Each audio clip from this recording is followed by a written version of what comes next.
Yo, what's up guys, hope you guys are doing good. So today we are gonna see, what if Naruto falls in love with Soifon, part 2, hope you'll enjoy this video. So before we start please subscribe to our channel and like this video. So let's get into the video. Naruto and Soifon were cuddled up next to each other. Naruto was clinging to his mother as tightly as he could and Soifon was wrapping her arms around him in a way that warned all that came by not to even attempt to separate them. Anyone who saw this would be shocked that the Ice Queen would show any sort of motherly affection for anyone. Naruto began to stir, slowly opening his cerulean blue eyes. He looked to see a dark-haired woman holding him in a warm embrace.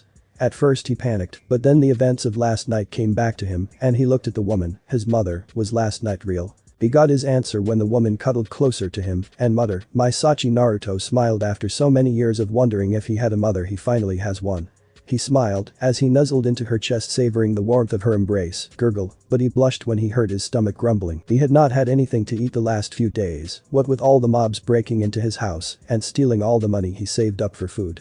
For the last 3 days he has been trying to find a small semblance of food in the garbage cans to find absolutely nothing. He gently wriggled his way from his mother's grip and slid off the bed with a small oomph. He rubbed his backside and got up, looking around for a place that may carry food. He saw the sliding paper door and walked over to it. He gently pushed it to the side and saw a garbage can. He smiled and ran towards it, hoping he could find some crackers or some crumbs perhaps. He pulled out several bandage wrappers, a few used tongs, a few broken needles, and a bloody wrap he got out of the garbage can and moved to look for another one. He saw another one right next to a door that had the kanji for 4 on it, not that he could tell, seeing as he could not read kanji even at his age. He reached into the garbage can and looked around. Finding nothing he went to another can. Aizen opened the door to the medical wings, hoping to check in on Naruto and Soifon. She walked past the garbage cans, not seeing Naruto inside one of them, and walked into Soifon's room. She pulled out a clipboard. "Okay, I will just wake them up," and she saw that Naruto was not there. Soifon jumped out of her bed and pulled out her Zanpakuto. Aizen, "What is it, Naruto? Are you? Oh my kami, where is my baby?" Soifon jumped off the bed and looked around the room, throwing over the beds. She slammed open the closet. Once she did not find him in any place in the room, she snapped towards Aizen, radiating killing intent. "Where is he?" Aizen quivered as she tried to speak. "I don't know, I came in here to check up on you too, and he wasn't here." Soifon was about to shout again when both of them heard a crash outside of the hospital room. Soifon smashed open the paper doors to find Naruto headfirst in a garbage can. Soifon breathed a sigh of relief as she walked over to Naruto. "Oh, look, food." Soifon stopped mid-step when she heard what Naruto said. As Naruto came out of the garbage can, he was holding a bad sandwich. He was about to take a bite into it. "Naruto." Naruto stopped mid-bite and turned towards Soifon. She quickly snatched the sandwich out of his hand. "What do you think you are doing, eating from the garbage can?" Naruto began to quiver at her hard tone. A few tears came out of his eyes. Soifon suddenly saw this and wanted to take back her tone. "I was hungry and this is how I usually eat." Soifon and Aizen gasped when Naruto ate by going through garbage cans. Aizen quivered as she asked, "When was tea the last time you ate?" Naruto looked at Aizen and said, "I think of 4 days ago." Soifon grabbed Naruto and wrapped her arms around him, all the while crying, "I am so sorry, Naruto. If I had just stayed behind just so I could be sure you were dead, you wouldn't have. Oh my kami, please forgive me." Soifon sobbed into Naruto's shoulder. Aizen meanwhile was thinking to herself, "How could I have been so stupid? I saw how thin he was. I thought it was just from over-bleeding. Kami, I am an idiot." She mentally beat herself up. Naruto began to stroke his Kachan's back, all the while whispering, "It's okay, Kachan, it's okay. I forgive you." Soifon clutched Naruto tighter to herself. She stopped sobbing after 5 minutes and took in deep breaths. Soifon looked at the clock. It looks like today is the first time. She picked up Naruto and headed out the door, followed closely by Aizen, going to the last place she would ever be expected to be, a seated officer's breakfast buffet. Elsewhere, Michika was sitting on the edge of the Rukongai district, right at the place where he and Ikaku decided to become Shinigami under Kenpachi's command. Back then he and Ikaku would go around picking fights until one day, Ikaku was defeated by Kenpachi. Afterwards, they chose to become Shinigami under Kenpachi's command. The two could not be happier. But Michika hid a secret from all of them. His Zanpakuto, his true Zanpakuto, was not suited for a pure combat division. It was a Kido Zanpakuto. Granted, it was not the fact that he was not proper for the squad that he always hid this fact. It was the fact that he was afraid he would lose the only true friend he had ever made in life. Michika grit his teeth as he clutched his Zanpakuto. "Damn, if I wasn't so damn obsessed with my beauty, I would not have flipped out and overreacted because that woman kicked me in the face." He looked at his Zanpakuto in contempt. "Damn you," and threw it as far away from him as he could. He stood up and began to smash his fists into the tree. Each hit felt like it was cutting into his knuckles. Crack Yumichika winced in pain as he felt his knuckles break, but he did not care. He kept attacking the tree, damn. And hit the tree with so much force on the last strike that he tore it from its roots and sent it flying into the other trees. Yumichika fell to the ground and looked at his mangled hands. He cursed as he slammed his broken hands into the ground. Damn you worthless piece of. Yumichika suddenly felt tapping on his shoulder. He snapped around and was shocked to find Ikaku holding Ruriro Kujaku. Hey Yumichika, you dropped this. He gently placed the sword into Yumichika's hands. He then sat down in front of him and pulled out a bottle of sake. So why don't we just talk, and this time don't hide anything from me. Yumichika was shocked at Ikaku's attitude. He did not care that he had Akito's and Pakuto. Yumichika smiled a genuine smile as he took the sake bottle. Alright for you my friend. He chugged down a bit of the sake, happy he could open up for once in his life. But Soifon was walking towards the captain's building. It was where all captains, lieutenants and seated officers went for the important meetings. She was heading there with Naruto being held in her arms much like one would a baby. Naruto did not care. He was just happy to be in his mother's embrace at last. She looked around, trying to remember where the building was. She had only ever gone to a seated officer's breakfast once, and then she stopped when so many people started to try and get food. She felt more comfortable going to a restaurant, but since none were usually open during a crisis situation, she had to make do with a seated officer's breakfast. Soifon walked towards the dining hall of the captain's building, and she gently put Naruto down and grabbed his hand. Naruto inched closer to her and grabbed her leg. Soifon looked at how he snuggled into her leg and smiled. Looks like he is in the clingy to mommy stage, but I am not complaining. She opened the door and walked inside, difficulty with Naruto still clinging to her leg. She saw that all the captains and seated officers were here, well all, except for Squad 1, but that was not surprising with how they basically had all meals brought to them. She was however surprised that the 3rd and 5th seat of Squad 10 were not here. Everyone turned to where the door opened and saw Soifon with Naruto clinging to her leg. They watched as Soifon walked over to the table and sat down, placing Naruto on her lap. Aizen smiled as he spoke, Soifon, it's so good to see you here. He turned his attention to Naruto, so what would your son like to eat? He gave a kind smile. Naruto was about to answer, Hawaii. But he was defeated by Momo, Ranjiku, Nanao, and Keen. Soifon was giggling as the lieutenant girls began to hug him like they would a teddy bear. Momo picked up Naruto and giggled, oh, he is so cute, just look at those whisker marks, she said as she pinched his cheeks. Ranjiku took Naruto from her arms, although he seems a little small. Guess he did not get his milk when he was a baby. She hugged him to her chest. Oh, don't worry, Matsumoto Oba-san will make sure you get lots of milk. Ranjiku would have continued had Soifon not started releasing killing intent at her. You had better not be implying what I think you are. I would hate to kill 10th Division's lieutenant because I suspected her of being a pedophile. Ranjiku was sweating bullets as she quickly shook her head. No, I meant nothing of that sort, I swear. Soifon smirked as he reduced the craziest female Shinigami in history to a scared child. She was about to take Naruto back when Toshiro grabbed her shoulders and began to scream, how, you managed to do in 5 seconds what I have been trying to do for 500 years, please tell me, how did you get Ranjiku to calm down? Everyone's sweat dropped at the Taicho of the 10th Division. Naruto meanwhile was being looked over by Nanao. If we just gave him a bit more extra weight, he would be like an adorable kitten. She smiled, let's get you some cinnamon buns. Naruto tilted his head in a way that was incredibly cute. What's a cinnamon bun? Nanao's eyes popped out of their sockets as she began to stutter. You don't know what cinnamon buns are? Naruto shook his head. No bacon. No crumpets. No, what about cereal? Nanao expected yes, but once again she got a no. Soifon was gritting her teeth. Her son was so malnourished that he didn't even know what types of food people ate. Nanao was about to continue asking when Kiin snatched Naruto from her hands. Nanao, don't be rude, at the very least give little Naru-chan here some time to adjust. Kiin smiled at Naruto. I am sorry, Nanao does not know how to handle children. Kiin continued jabbering on and on, making Naruto begin to twitch as she continued jabbering about how she would be a much better auntie than Nanao. Soifon finally had enough. God damn it, can I have my son back now? Kiin gently gave Naruto back to Soifon and backed off as Soifon adjusted him to sit on her lap. Soifon looked at Naruto. So Naru-chan, how about we start you off with something small, perhaps some toast? Naruto watched as Soifon buttered up a few slices of bread and placed it in front of him. He grabbed the piece of toast and looked at it. He then began to sniff it. The captains looked at Naruto in curiosity. Most kids his age would eat first and ask questions later, and yet he was sniffing it as if it were. Naruto looked up at Soifon. Kachan, is it poisoned? Soifon's eyes widened in shock. Naruto, why would you ask that question? Naruto shrugged his shoulders. It's happened before once or twice. Naruto sniffed the toast again. Seems okay. Munch. Naruto bit into the toast and began to chew on the buttered bread. The captains meanwhile were staring at Naruto. He has been poisoned before and he speaks about it so nonchalantly. Soifon held in her tears and gently adjusted so she could place Naruto on the seat. Nari-chan Ka-chan would be back in a few minutes. Naruto nodded his head and continued to eat the toast. Soifon walked over to Mayuri and said, I need to have a word with you alone.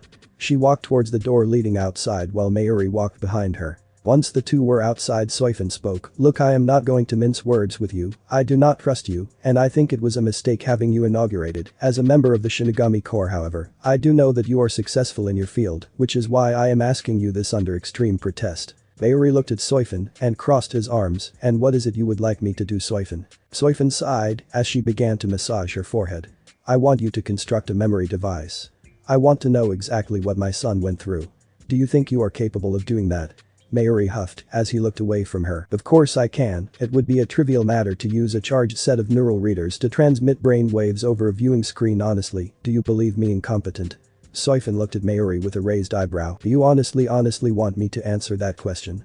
Mayuri snarled at Soifon and walked back inside. Soifon sighed as she followed the 12th Division's captain inside. Naruto was still eating toast while the other captains and seated officers were trying to get Naruto to try something else only for him to refuse and stick to his toast. Amida sighed when he saw Soifon come in and spoke, I don't know why, but your son refuses to eat anything besides the toast.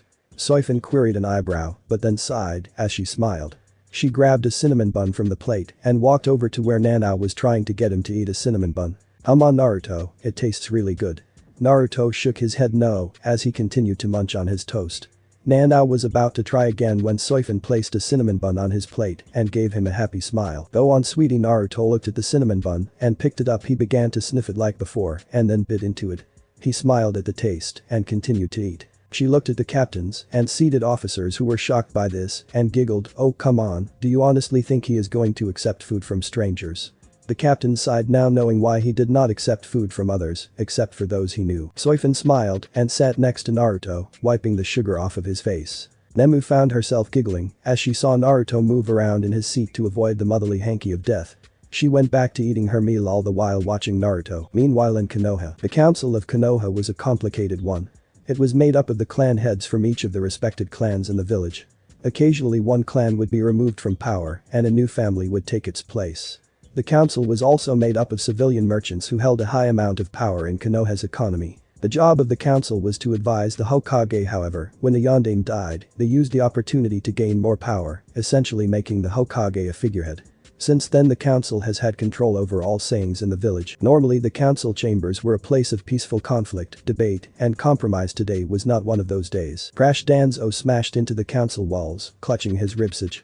He was about to try and get up when Fugaku slammed into him. Danzo's eye widened as he coughed up large blobs of blood. On the other side of the room, Sarutobi Hiruzen, the Sandaime Hokage of Konohagakure no Sato, was in his battle uniform, holding Enma in staff form. You have overstepped your boundaries. Danzo. Fugaku Hiruzen stepped forward, and before anyone could blink, he slammed the end of his staff into Fugaku's ribcage. Fugaku coughed up blood as his ribs were crushed and broken.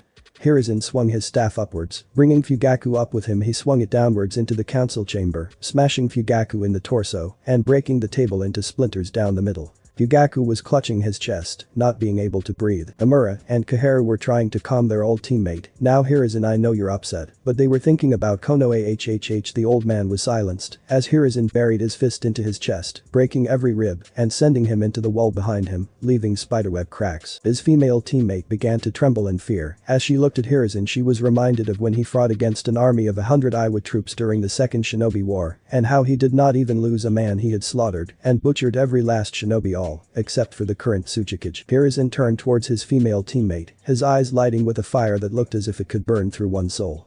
Anything else? Kaharu trembled at the look he was giving her, but persevered. Hiru-kun, please, they were looking for the village's best interests. If that woman had known he was alive, we would have lost the Namikaze clan. She was grabbed by the throat and hoisted up into the air. She tried to grasp Hiruzen's hand to try and remove it to no avail. Hiruzen snarled at Kaharu as he made her look at him in the eyes. They, and apparently you, and Homura have committed treason. No matter what the circumstances, treason is punished. His eyes glowed with such ferocity it rivaled Kyuubi's own, by death. He threw her towards the wall and shot his staff forward, impaling her through her body, pinning her to the wall. He then turned his attention towards Fugaku, who was still moving. He grabbed Fugaku's neck, such a pity snap, and snapped his neck, killing him instantly. Amura tried to get up but fell back down when Hiruzen crashed his foot onto his spine, snapping it and all the nerves in it. Hamura tried to move, but Hiruzen quickly smashed his foot onto Hamura's neck. Hiruzen turned his attention towards Danzo, who was trying to push himself back up. Hiruzen walked over to him as he pulled his staff out of the wall. "I have been waiting a long time for this." He roughly grabbed Danzo by his hair and slammed him face first into the wall, breaking all the bone in his face. He then threw Danzo into the splinters of the council table and said, "Danzo, you have been charged with treason, your sentence is death." He walked towards Danzo, who even with a broken jaw managed to talk. "Hiruzen, you damned fool, if you had just let me take him, he could have been a weapon for us. And now because of your compassion we have lost that weapon. I did the right thing. Konoha would have prospered without that whore of the Yondaime." Danzo was kicked straight in the jaw, snapping it in half down the middle. Hiruzen snarled, "See you in hell, Danzo," and smashed his staff over Danzo's head, splattering the council chambers with blood and brains. The rest of the council was frozen with fear. Nobody dared to make a move. The clan heads were shivering, afraid of how brutal their leader had become, and the civilians had either passed out from shock or soiled themselves. Some of them did both. Hiruzen turned to the council and calmly spoke, "Now I am going to be very frank with all of you and explain why I executed them." He walked to the middle of the council. "These four committed treason against not one, but two Hokages, the Yondaime, and myself. Their crime against the Yondaime was deceiving his wife and dishonoring the clan acts brought up by the Shadaime and denying the birthrights given to his son. Their crimes to me were lying about Anbu missions right to my face and absorbing funds belonging to the Yondaime and his clan. Now, since I have explained this to you, I will make sure that every last one of you completely understands this. If any of you are found to be treasonous on any level, I will publicly execute you, disgracing your clans and families forever. Do I make myself clear?" The clan heads and civilians nodded their heads as quickly as they could. Hiruzen smiled as he looked at them. "Good, now if you will excuse me, I have some paperwork to do." He walked out of the room smiling as if nothing happened. The rest of the civilians fell over and fainted while the clan heads turned towards each other. Hiashi was the first to speak. "I think that we need to go speak to our clans." Sume spoke up. "Yeah, let's do that." The clan heads stood up. The only clan head that stayed behind was Haruno Suzuri, a dark expression on her face. "So Minato's child still lives.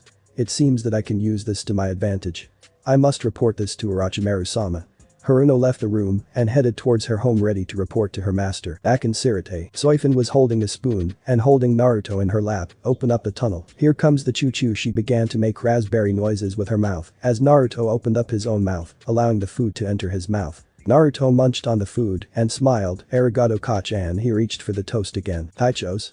The door to the mess hall was slammed open, revealing a messenger from the Sinkamen. "Taichos, we have just received word that 4 souls have passed through the Sinkamen in chains. They were executed by Sarutobi Hiruzen not more than 3 minutes ago. I am sure you all know what this means." The captains narrowed their eyes and stood. The lieutenants and seated officers ate the last of the food on their plates and followed. Soifon snarled in anger, "So the bastards are here," and she turned towards her son, Naruto-kun.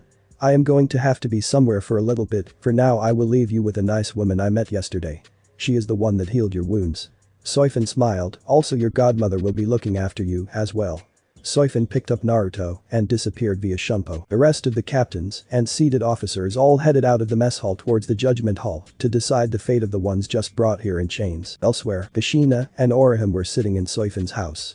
She had long since moved out of the Fawn clan's compound and had purchased a house in one of the better areas of the Rukin district. The two fiery-haired women sat in the living room changing the channels on the television.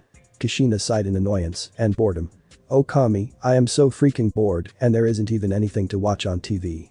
What is wrong with these people?" Orihime smiled at Kushina. "Oh, don't worry, I know what we can do. Let's bake a cake."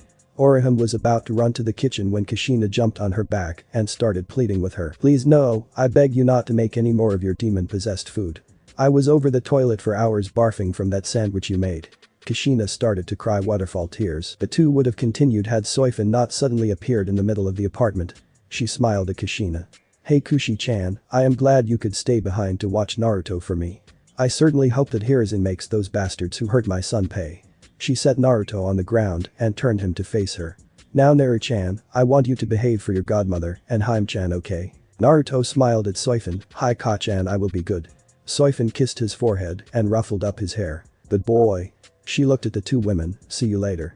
And disappeared in a shunpo. Back to the captains. Soifon appeared in a seat in the chamber of the judge. It was a chamber that held seats for the 13 captains, 13 lieutenants, and a mass bench for the seated officers. The court was only convened when someone had committed a great sin, committing an act against a Shinigami. In the middle of the room were 4 individuals: Uchiha Fugaku, Danzo, Udatain Kaharu, and Midokado Himura. Unlike most other systems in Soul Society, the Gatei court was not commanded in any way, shape or form by the Central 46.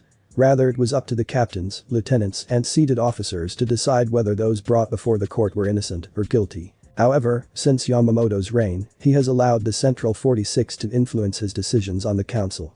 And since he holds a large amount of sway on the other Shinigami, they usually follow his lead. Soifon stood and addressed the Shinigami in the room. Attention, the Gatei court has been convened to address the issue of these 4 humans. In life they have committed a great sin by committing an act against a Shinigami. One of the seated officers of the 1st Division arrogantly spoke. And what were their crimes, Soifon Taicho? Soifon looked at the man. Their crimes include lying to a Shinigami, impersonating an ally of a Shinigami to commit the lie, and making the child of the Shinigami a scapegoat. My child. The ones who were not aware of this fact were shocked. The rest of the captains turned to the 4. How do you plead? Toshiro asked the 4. Not guilty. All 4 of them responded. Soifon stood and spoke. The court is now convened. Should you be found guilty by this council, your souls will be banished to the lowest reaches of hell. The 4 began to sweat bullets as they saw the hateful look in Soifon's eyes. Back in Konoha, Makoto sobbed to herself as she was delivered the news that her husband had been executed. Why did he have to die? Why not my Fugaku-kun? She sobbed to herself as she curled into a ball. The Anbu who delivered the news disappeared from the Uchiha compound. Meanwhile, the Elder Council were fuming in rage. Their leader had been executed simply because of them deceiving an outsider. Even if she was the Hokage's wife, she was just an outsider. The Elder Council made a decision then, and there they would do, as Madara originally asked, and make Konoha theirs. Genryusai turned towards Fugaku. The Shinigami court called up Uchiha Fugaku to defend himself in court. Fugaku snarled in hatred, but kept his mouth shut, knowing he was in no position to say or do anything to provoke these people. He stepped forward and sat in the chair that came out of the ground. His locks and braces were removed as the chair seemed to scatter and reform underneath him before he could move. Long white locks wrapped around his arms and legs. Fugaku looked at the chains and then back at the Shinigami. What is the meaning of this? Byakuya was the one who spoke. Those chains are meant to keep you alive because each strike we land on you will be painful enough to completely obliterate your soul. But you can avoid those strikes if you simply tell the truth. Fugaku snarled, what the fuck do you bastards mean? I don't need these to tell the truth. Suddenly a light appeared above the chair, beeping red. Ishiro pulled out his Zanpakuto. All waves, rise now and become my shield, lightning strike now and become my blade no Kodawari. Jashiro pulled out his Zanpakuto, and in a flash the Zanpakuto slowly became 2 with a segmented charm chain connecting the hilt of both. He dashed forward and in an instant cut through Fugaku, who screamed in unearthly pain. The chair sent through the chains and into Fugaku. His wounds instantly healed while he hyperventilated. Danzo was actually quivering at the sight. This how he should have died from that strike. Fugaku looked back at the Shinigami and saw Mayuri chuckling. Ah, see, you have already experienced that chair's design. When one lies, it releases a sound showing such, and once you lie, one of us captains will cut you down. The order for each cut down goes 13, 12, 11, 10, 9, and so on, but once we reach the end, we will then allow our lieutenants to cut you down, followed by 3rd seats, 4th seats, 5th seats, and so on. Normally, the first strike from a captain's would be enough to kill someone, but I managed to find a way around that. The entire chair is filled with a healing that Unohana Taicho was kind enough to help us apply, so essentially we can cut you down over and over again until we either run out of medical or you finally fess up and tell us the truth. So how about we start the trial now? Fugaku snarled at Mayuri. This guy, he is more twisted than Orochimaru was. Shunsui spoke up. Now that the type of pain you will feel has been covered, you may begin your defense. Now answer us. Why did you help in the conspiracy to keep the child of a Shinigami away from its parent? The deceased Uchiha clan head snorted in disgust. That wench chose, instead of giving herself to a clan that would have made her child worthy gold, to instead have the child with a member of the practically extinct Namikaze clan. I decided to help get payback against her by separating her from that bastard child of hers. Soifon wanted to drop down there and tear Fugaku to pieces. I could have then found a way to woo her, but instead she fled after the beloved husband's death. So for the last few years, I have made sure that the little spawn that her and that bastard Yondaime, the one who took the title that should have been mine, suffered immensely. Fugaku shouted with a pride that not even the most arrogant Shinigami in Soul Society could compare to. Shunsui looked at Fugaku in disgust. He admitted that he in fact was a pervert, but to go so far as to separate a mother from her child was utterly despicable. Fugaku smirked as he looked at Soifon, and I so enjoyed making that little brat suffer. I remember the day I led an armed mob to his home on his birthday. I so enjoyed making him scream as I and my little group of friends tortured him in every possible way. Soifon smashed her fist into the table. I'll fucking kill you. She grabbed her Zanpakuto, but was held back by Jashiro, Shunsui, and Kanem. Jashiro spoke up. Soifon stops it if we kill him before the trial is finished, and his verdict decides he will be let off scot-free, and there is no way in all of the afterlife that I am going to allow something like him go free. Soifon finally relented, but sent a glare at Fugaku that would scare Kyuubi. Fine, she sat back down, as Kanem used his sensory abilities to find Fugaku. Justice, this is something you will experience at Chiha. Fugaku. He went back to his seat, as Yamamoto called forth Kaharu. Jin gave his usual creepy smile, as he looked at the elder. Now how about you tell us why you separated Naruto from his mother, and don't lie to us. We have no patience for that. He indicated to his sword for reference. Kaharu swallowed, as she answered, we felt that it was a necessity. Soifon was too young to be a mother, and beat before Kaharu could move. Mayuri had his Zanpakuto out. Rip Ashisogi Jizo. His Zanpakuto became a trident-like weapon and shot towards Kaharu, driving the blade into her stomach. She coughed up blood as the sword was violently ripped out. Jin smirked at the woman. Now didn't I just ask you not to lie to us? Kaharu let her head fall over as she began to pant for breath while the seat she was in healed her from the strike. Jin smiled at Kaharu and lightly revealed his crimson orbs. Now I will ask again, why did you separate Naruto and Soifon? Kaharu swallowed hard. We wanted to make sure that her power remained in the village. If we had told her he was alive, we feared she would take Naruto from Konoha and the Namikaze clan with her. We were not willing to risk one of the 5 founding clans' removal from Konoha. We still won't allow it. Kaharu looked defiantly at the Shinigami. That is why we made sure he had nothing and that he did not know of his heritage, so that he would have no reason to turn on us and leave the village. Unohana spoke up, and having him be abused was not going to push him away. Are you stupid? Kaharu turned to the head of Squad 4. That was to make sure he was submissive. We could not risk someone with such power to be with his own free will. In a few years, he would have submitted to the point he would give his life for the village in a heartbeat, the perfect guardian of Konoha. Soifon wanted to go and impale the woman, but she calmed herself knowing that after this trial, they would receive a fate that nobody would ever desire: eternal suffering in hell. Aizen nodded his head as Homura was placed in a seat. Now, as for you, why did you go behind the Sandame's back and attempt to make young Naruto's life nothing more than a pawn in your silly game of chess? Homura fed as he turned away. I have no need nor desire to say anything to you. His eyes widened when he heard the sound of a sword leaving its sheath. He turned his head and saw the large man Zaraki Kenpachi jump down. He was suddenly impaled through his chest as the jagged blade was twisted around in his body, then suddenly ripped out with such force that it sent a spray of blood all over the floor. Kenpachi gave Homura a murderous grin and swung his blade over his shoulders. Now how about you answer us, or am I going to have to cut you down again and again? Homura felt his wounds heal, and he began to babble out in fear. We felt that our teammate was being foolish. We could not allow the demon brat to become powerful unless he was being controlled. It was a risk to Konoha, and it was not something we could risk, but the Sandame chose to let the demon live outside of our control, so we had to find some way to make it submissive. Itsugaya Toshiro's eyes widened in fury. These monsters would treat a child like an abomination, simply because he had a power they wanted under their thumb. It was disgusting. Soifon was already channeling Riatsu into her Zanpakuto as Homura continued. That creature should have been killed the moment it was sealed. We would be seen as heroes for killing the Kyuubi no Yoko. Our prestige would make us the most powerful nation in the world. The old man was silenced when Kenpachi buried his fist in the man's chest, a look of hateful rage on his face, and then twisted it with such force that it completely shattered the front of the ribcage. Kenpachi snarled, you fools, I like killing, slaughtering, and crushing my enemies, but you would abuse and kill children because you feel they are a threat to your own power. Kenpachi pulled back his Zanpakuto ready to cleave the old man in half. Kenpachi, that is enough, said Taicho, turning his head and snarling at Yamamoto. Why should these bastards deserve complete and utter destruction for what they have done?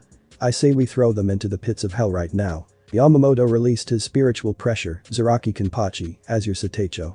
I am ordering you to stand down or I will cut you down for treason. Kenpachi steadily reached for his eye patch when he suddenly saw a flash of black and saw Soifon's Kuroikan at Genyusai's throat. I suggest you let up the spiritual pressure, and if anyone should die for treason, it's you, old man.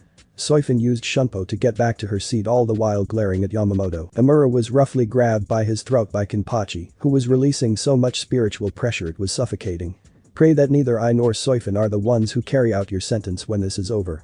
Kenpachi shoved the man's head into the chairboard behind him and walked back to his seat. Danzo walked forward with as much pride as he could and sat down in the chair, the restraints locked in on him. Phantom was the one who stood this time. Danzo, you are to answer us and tell us everything that you did to harm Naruto, and don't even think about lying to us or denying us the information. Danzo looked at Kanem. I bow down to nobody, not you, not the Sandaime, and not anyone else.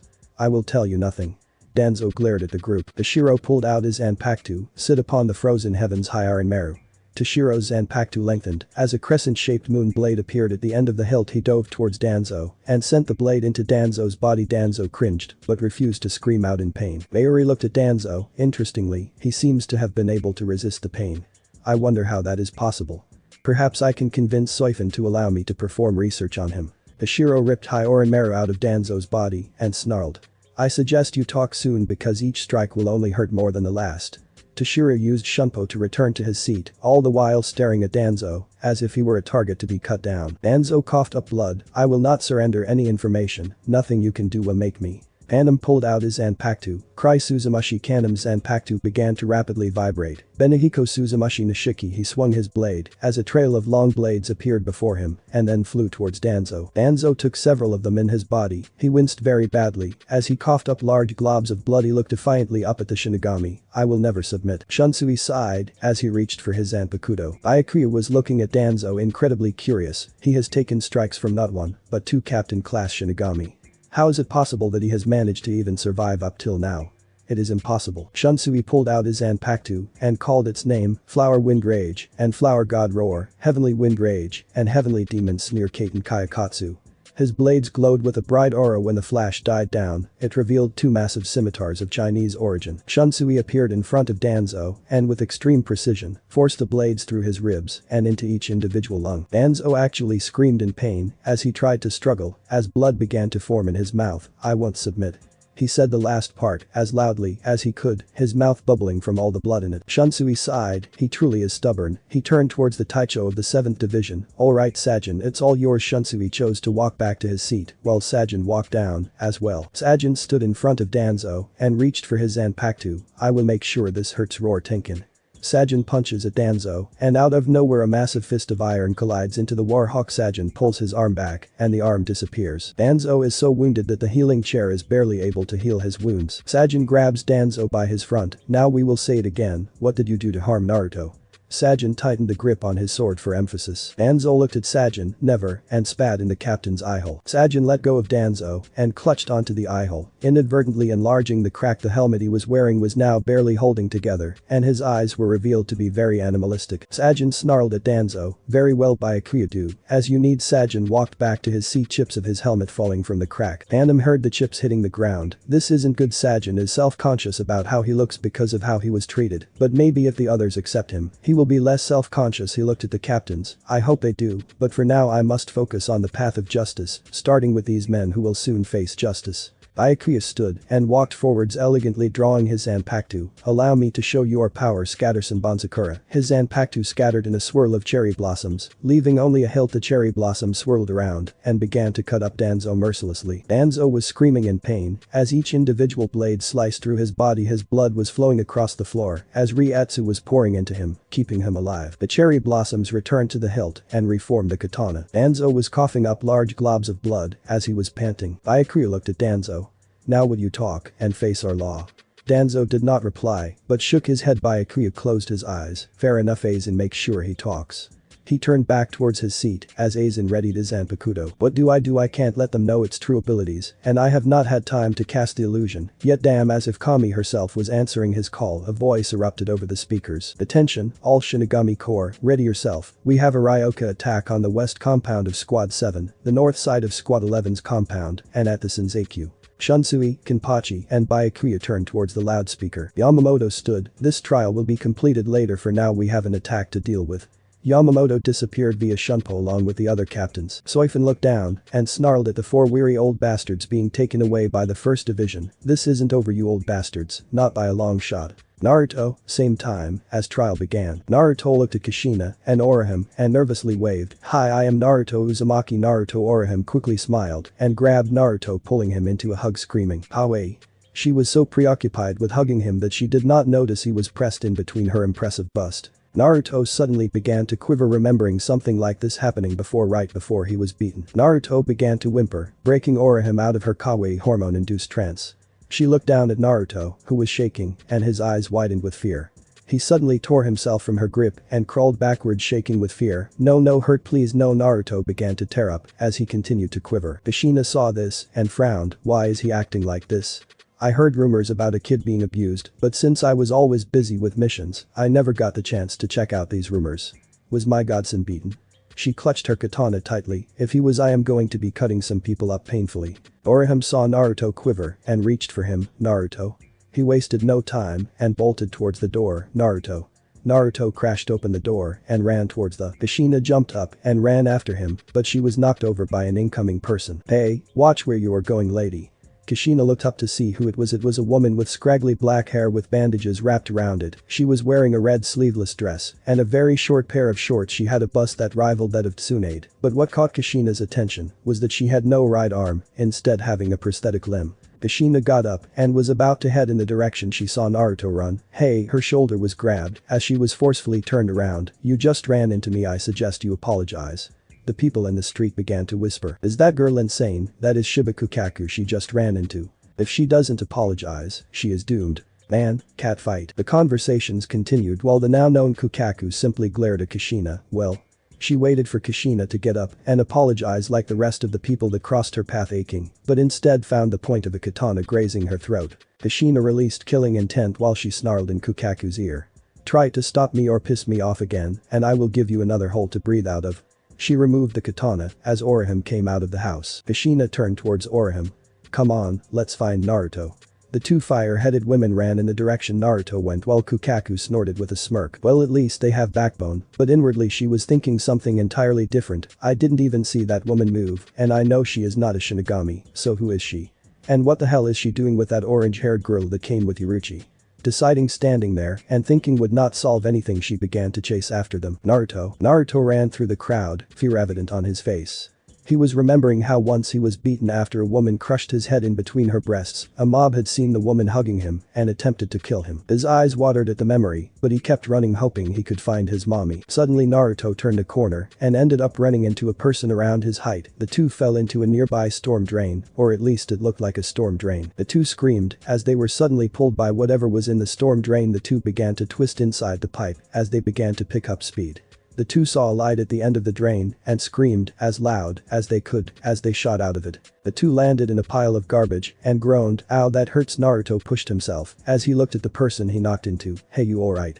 The boy sat up and groaned. Oh yeah, I am alright. The young boy had brown hair and a simple set of ragged clothes. Naruto helped the boy up and dusted off the banana peel stuck to his clothes. Naruto smiled at the boy and held out his hand. Hi, I am Uzumaki Naruto, and you? The boy smiled as he grasped Naruto's hand. My name is Shibata Yuchi, so why were you running so fast? Yuchi noticed Naruto wince. He was about to ask when Naruto sat down on the pile of garbage. Well, you see, I didn't exactly grow up a charmed life. Naruto proceeded to tell Yuchi about how he was beaten and humiliated on a daily basis back at home and how he finally found his mother. Yuchi sniffled but held a smile. Well, at least now you have your Kachan. Yuchi kept rubbing at his eyes. Naruto saw this and asked him why he was crying. Yuchi explained how his mother was murdered and how he spent 3 months trapped inside a parakeet trying to bring his mother back to life. Naruto grasped Yuchi's shoulder and yelled out, then I promise you, Yuchi, I will do whatever I can to help you find your Kachan Adebayo. Yuchi looked at Naruto in shock, then smiled as he latched onto Naruto. Thank you. Yuchi let go and then took a look at their surroundings. Where are we? Naruto too looked around and realized they were in a pile of garbage. They looked up to see that there was a steady stream coming out of a pipe about 20 feet above them while they were sitting in a large pit. Naruto looked around and saw a ladder. Hey, look, a way out. Naruto got up and was about to drag Yuchi, but found that the young soul was tired. Naruto picked Yuchi up and placed him on his back. He then began to climb up out of the garbage pit. Naruto reached the top and looked around. The area they were in was a large city. There were several buildings that seemed to be of similar design, but they seemed to grow taller like a staircase, and in the middle there was a large tower. Naruto sat Yuchi down and looked around. Wow, this is huge. Naruto began to walk around, but suddenly heard screams of pain. He turned in the direction he heard the form and saw a large tower with weird slits in it, completely forgetting he had come here with someone, only knowing that someone was in pain, he ran with full speed to the tower. The Senseikyuu. Banju was knocked down as two Shinigami kicked him in his chest.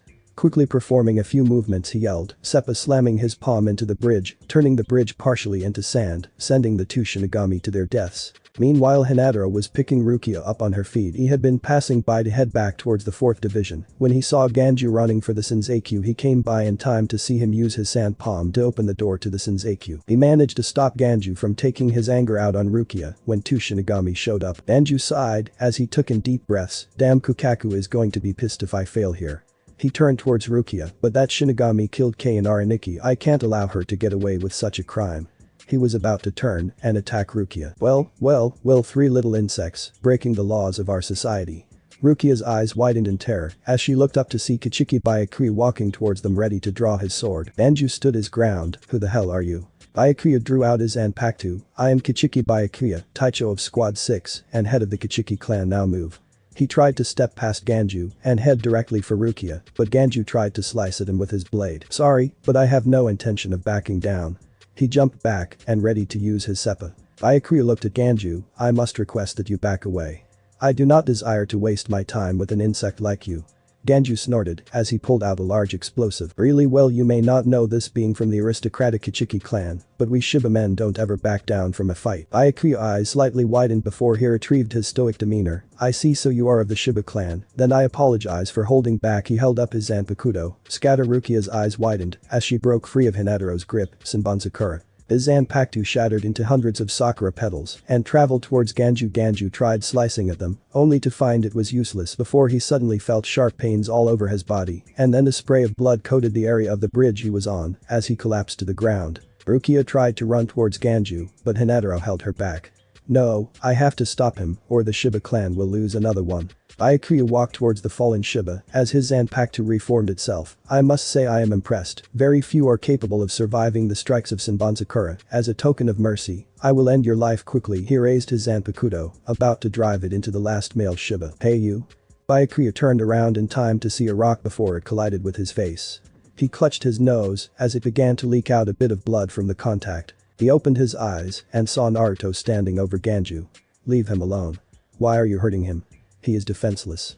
How can you attack an unarmed opponent? Byakuya turned towards Naruto and stoically spoke, I am following the law now. Naruto tightened his defense of Ganju. No, I will not let you hurt him, girly man. Byakuya raised an eyebrow at the insult but spoke, I will not say it again. Move now. Naruto stood in place and got into a fighting stance. I won't let you hurt him. Byakuya looked at Naruto's eyes. The determination was there. It was completely unmistakable. He had seen that look in many a Zaraki squad member, a desire to stand up for what they believed in, while all others would be defeated. Byakuya closed his eyes and raised his Zanpakuto. Very well, you leave me no choice. Scatter. Sanbon. His blade scattered into sakura blossoms and headed towards the blonde. Rukia saw this, no.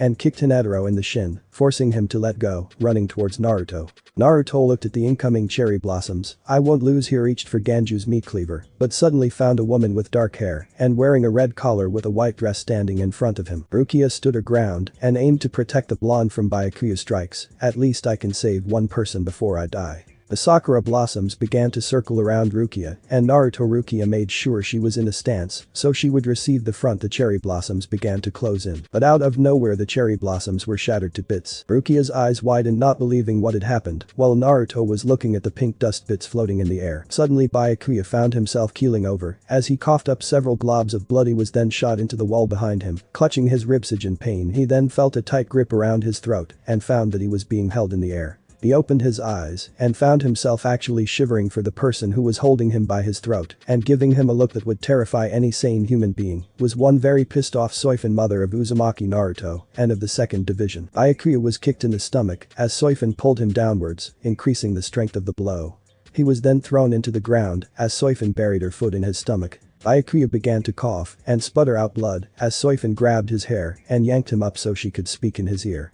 Do you want to tell me why you used a shikai while my Sachi was in its direct path? Well, Byakuya began to shiver. The Ryoka, why your Sachi was protecting the Ryoka, and our law states that all intruders must die. Soifon tightened the grip on Byakuya's hair as she looked at the Ryoka Byakuya indicated, so you were so threatened by a wounded man who probably does not have enough movement in his body to raise a finger that you were willing to kill my son just so the Ryoka would die. Soifon smashed Byakuya's face into the bridge's bar and then yanked him up in the air. Rukia saw Soifon attacking her brother. She heard her say that the boy behind her was her son, and Soifon was kicking the shit out of Byakuya, actually showing emotion. All this, plus the fact that the Senseikyuu had basically eaten away at almost all of her, she did the thing most people would do in this situation: pass out. Hinataro saw Rukia fall over and grabbed her. Naruto looked at Rukia and then at Hinataro. Excuse me, is she going to be alright, and what about him?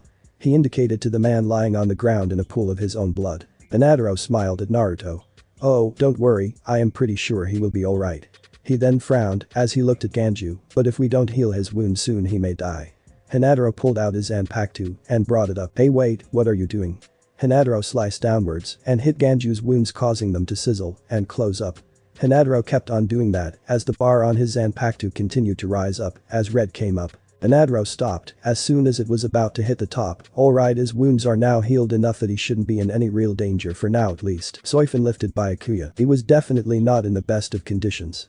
His left eye was so swollen it couldn't even open. His lip was split open so wide you could see his teeth. His eye that wasn't swollen was black, and he had enough scars on his face to baffle a surgeon. She snarled as she tightened the grip her hand had on Byakuya's Haori. Let me make myself perfectly clear. If you ever raise a hand in any way to hurt my Sachi, I am going to skin you alive and dip you in a vat of salt. Do I make myself clear? Byakuya could only nod as he was in too much pain to do much else. Soifon dropped him to the ground and ran to Naruto. Hinataro watched as Soifon picked up Naruto and squeezed him against her. Oh my Naru-chan, I am so sorry for letting the bad men hurt you. Wait a minute, how the hell did you get back in the Sirete? I thought you were with Auntie Kushina. Soifon looked at her son with a myriad of emotions blasting out of her. Naruto looked at Soifon and then turned away. When the orange-haired lady hugged me, I had a bad memory come up. Soifon's eyes softened as Naruto spoke. I ran out of the house and tried to find a safe place. Then I ran into Omaikami. Where is Yuchi? Naruto jumped from his Kachan's arms and ran towards the direction of the streets. Yuchi. Soifon was about to run after him when Jashiro suddenly appeared in front of Naruto. Jashiro smiled. Hey Soifon, Naruto, eye off. Jashiro's eyes turned to dinner plates when Naruto rammed his head into his groin.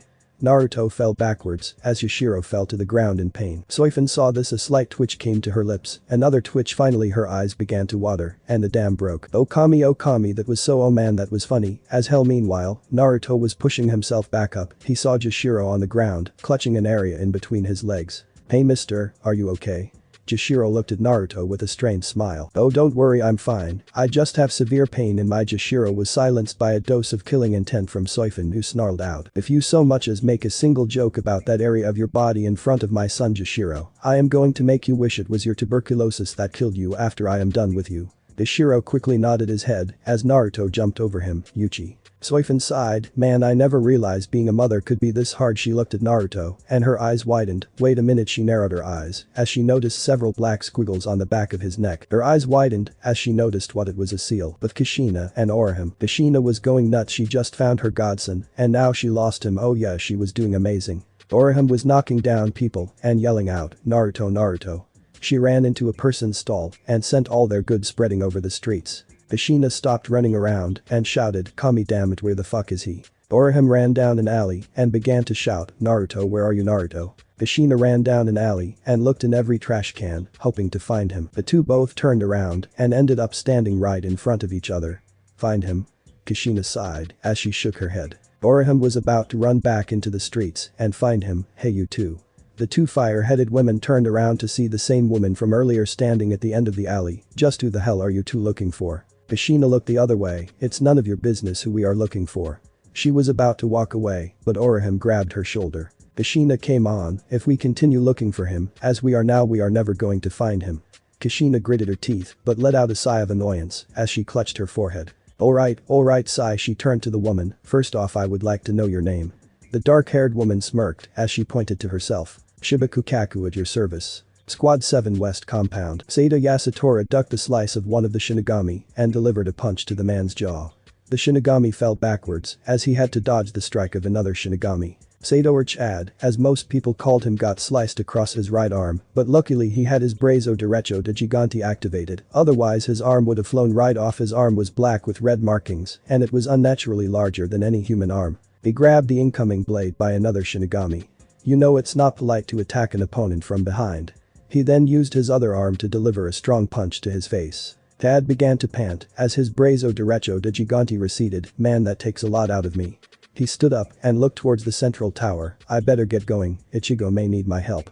Chad began to run towards the center of the when he suddenly felt a massive spiritual pressure come down on him. He turned in the direction he felt it and saw a man wearing a pink woman's kimono draped over his shoulders, a straw hat, and had two zanpakuto sheathed at his side. Next to the man was a woman wearing a black woman's hakama, glasses, and had her hair neatly tied into a bun. The man looked at Chad and reached behind him. Chad got ready to fight, thinking that the man was going to pull out a weapon, but instead pulled out a canteen. The man looked at Chad. Fine day, isn't it?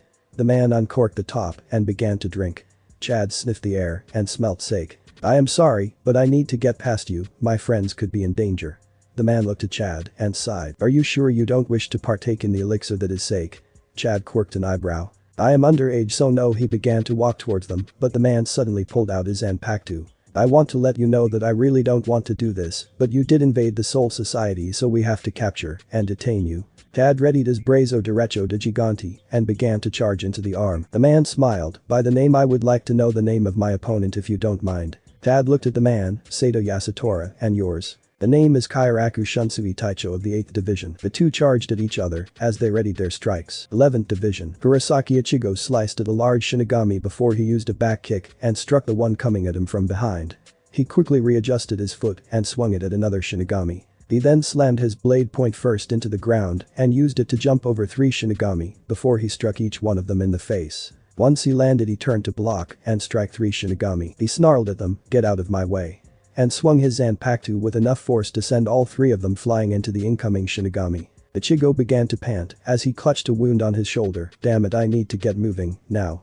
He began to walk away when he was stopped in his tracks by a massive spiritual pressure. He slowly turned his head and saw a large figure walking down the path towards him. The man was certainly a giant. His hair was set up into 11 spikes with weird objects at the end of each spike. He had an eye patch over his right eye and he had a psychotic grin on his face. Well, so that was your spiritual pressure I felt. And look at what you did here. He looked at all the down Shinigami. You managed to take down a huge portion of my squad. His grin only seemed to get bigger as he looked at Ichigo. I think I am going to enjoy fighting you. The man ripped out his zanpakuto and charged at Ichigo. Said substitute Shinigami barely had enough time to block the strike with his own zanpakuto. The large giant pulled back his zanpakuto. Come on, let's see how strong you are. He struck Ichigo with his sword. But Soifon ran up to Naruto and grabbed the back of his shirt. She brushed away the hair and looked closer at the seal. Naruto looked at his mother, Ka-chan. What are you doing? Soifon looked at Naruto. Neri-chan, did you know that you had a seal on you? Naruto seemed to freeze and winced as he turned away. Soifon was curious. Sachi, what's wrong? Naruto turned away but gently made him look at her. Sachi, what's wrong?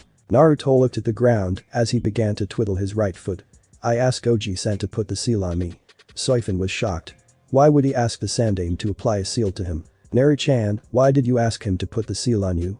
Naruto's eyes began to water a bit as he unconsciously clutched his body. Soifon saw this. What happened to him? She looked at Naruto and said, Neri-chan, I am going to remove the seal, hold still.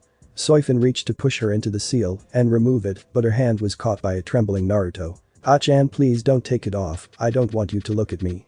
His tears were starting to stream down his face. Soifon caressed his cheek and looked at him with gentle eyes. Neri-chan, I won't think any less of you, please let me remove the seal. Naruto slowly let go of her hand. Promise?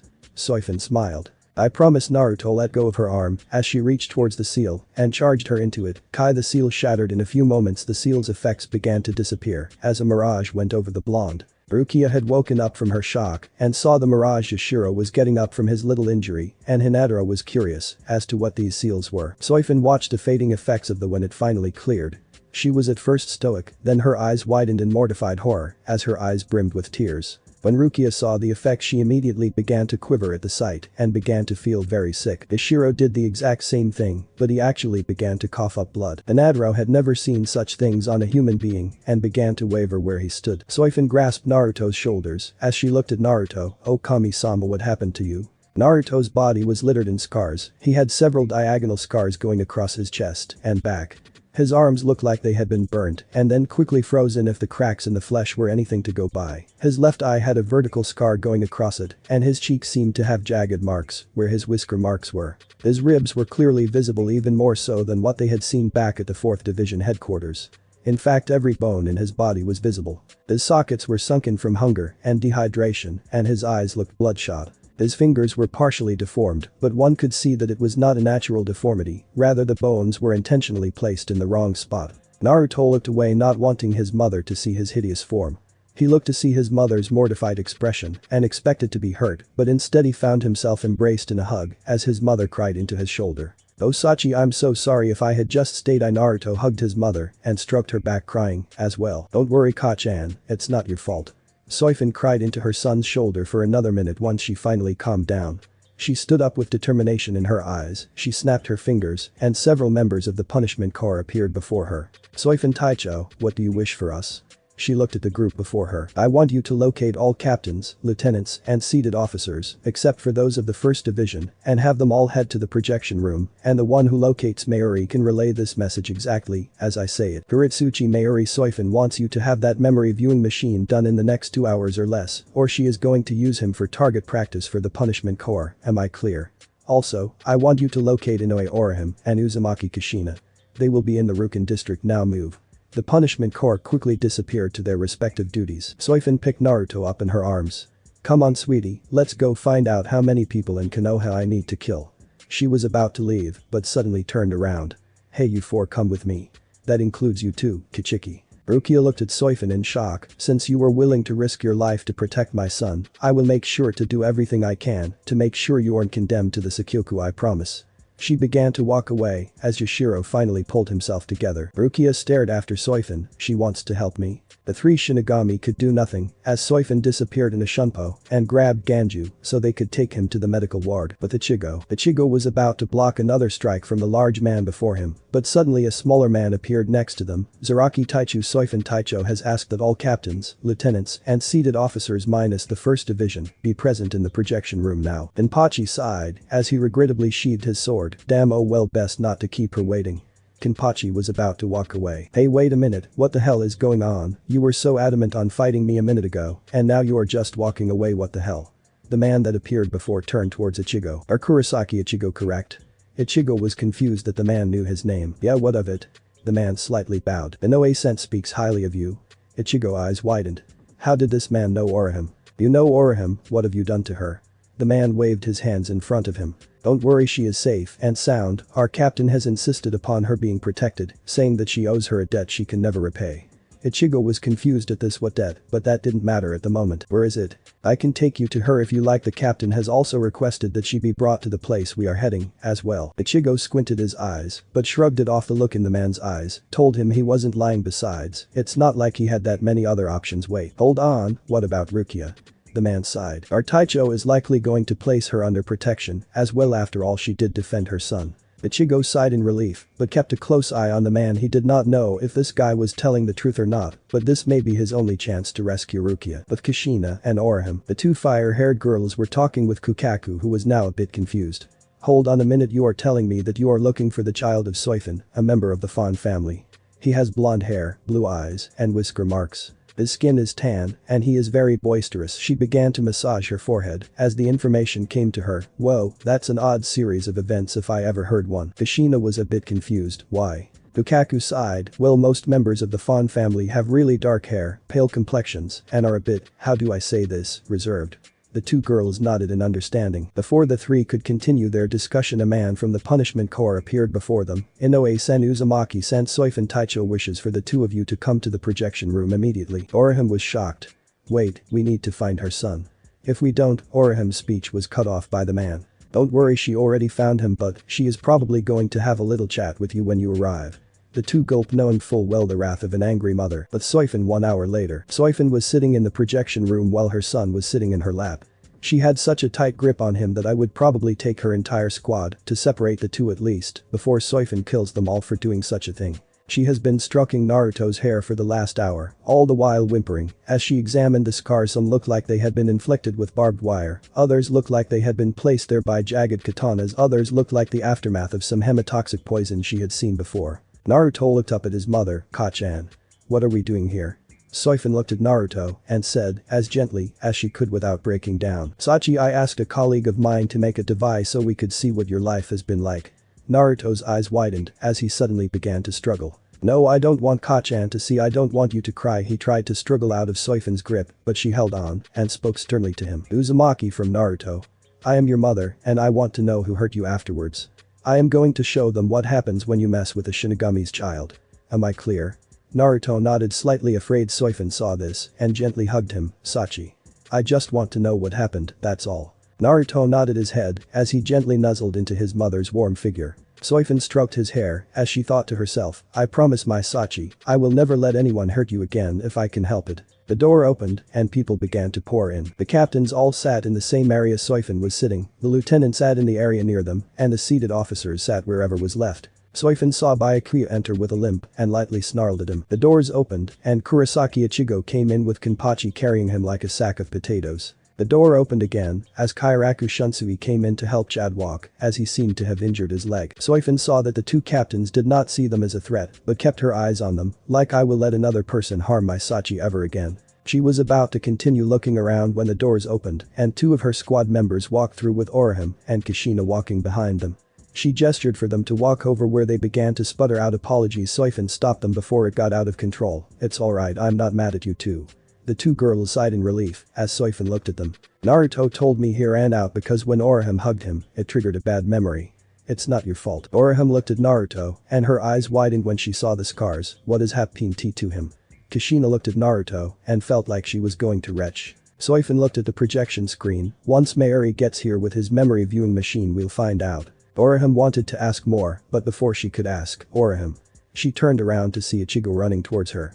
Before she could move, she was wrapped up in a hug. "You are alright, are you hurt? Did anything happen?" Ichigo would have continued his run had he not noticed Rukia standing behind Soifon. Ichigo let go of Orihime and ran over to Rukia. Orihime inwardly cursed that Ichigo had let go of her. Kushina did not miss the sad look on her face as Ichigo let go of her, so it seems somebody has a little crush. Soifon was about to address the captains when the doors swung open as Kuritsuchi Mayuri along with his daughter came into the room, dragging an object that seemed incredibly complex. Mayuri turned to Soifon with a smirk, but one could notice a light twitch in his eyes. "Why hello Soifon Taicho, I finished that memory viewing machine you asked for, but was it really necessary to have your little soldiers threaten me to get it done?" Soifon smirked at Mayuri. "If I didn't, you might not have finished it as quickly or as efficiently." Mayuri grumbled as he began to set up his machine. He pulled out what looked to be something people used in salons to place on their heads. He walked over to Soifon and placed it in her hands. "Alright, that little device will scan his brainwaves. It will then collect the energy that reflects off the brainwaves, allowing us to view it. Once I plug this machine in, just set the date you want to start viewing and when you want them to stop." Soifon nodded as she looked at Naruto. "Sachi, I am going to put this on your head. We are going to use it to see your memories, okay?"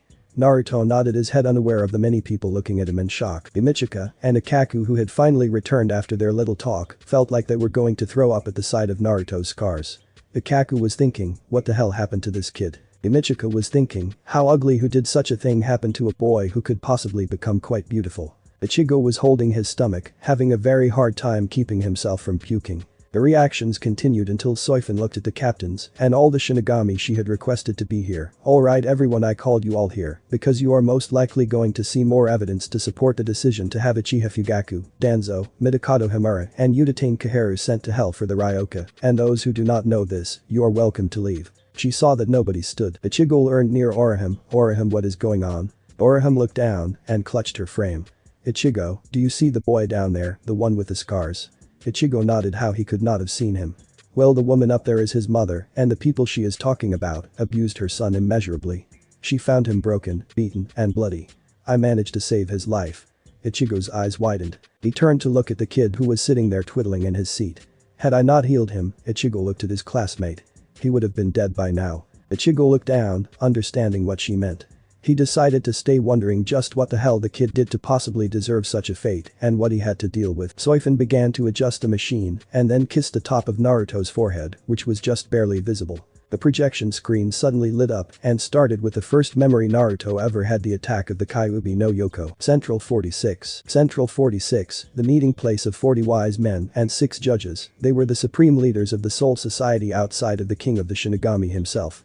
They were the highest law. Whenever a decision was made by the Central 46, nobody could challenge it. But the Central 46, for all its apparent power, was essentially defenseless on their own, as not one member of the Central 46 had ever received combat training. Hence the reason why the Central 46 was now utterly destroyed, their blood coating the floors. In the middle of the room was a humanoid figure sitting in a relaxed position. The figure had distinct spiky protrusions coming from his arms, and he appeared to be very slim, but still muscular at the same time. Suddenly the person's eyes opened, revealing pure crimson orbs. It looked to its left and spoke out with little emotion, "So what is it that Aizen wants?" The man's voice was split, almost as if 2 voices were talking at once. One voice sounded as if it were echoing down a hallway, the other sounded as if it was a whisper from a killer out of the shadows. A hollow crawled out. The hollow seemed to shiver in the being's presence, but it spoke up. "My lord, Aizen-sama has asked me to inform you of a change of plans." The man that hollow was addressing turned his head. Go on. Then the hollow seemed to back away as it looked behind itself. "Aizen-sama has requested that you return to Hueco Mundo to receive full details." The man sighed as he stood up, the light in the chamber shining on him. The man was no man, he was a hollow Vastolord. The man's face was terrifying. His face was a mask with slightly longer fangs than normal. There was a tattered hood over his head, along with a tattered black cloak that went down his back. But that wasn't the only thing. It appeared as if there were feathers on his back, almost like wings. This man was no man, it was a hollow Vastolord. The Vastolord turned to the shadows. A pair of golden eyes with red tint surrounding it opened as a light growl permeated the air. "Stay here, I will be back soon." Vastolord turned to leave with the hollow, but suddenly stopped and be calm. The Vastolord seemed to melt into the shadows as the eyes slowly closed before a light growl permeated the air. "As you wish, Makura-sama." Thanks for watching my video. Leave a like if you enjoyed my video, and also do consider subscribing to my channel for more awesome content. See you next time, till then, sayonara.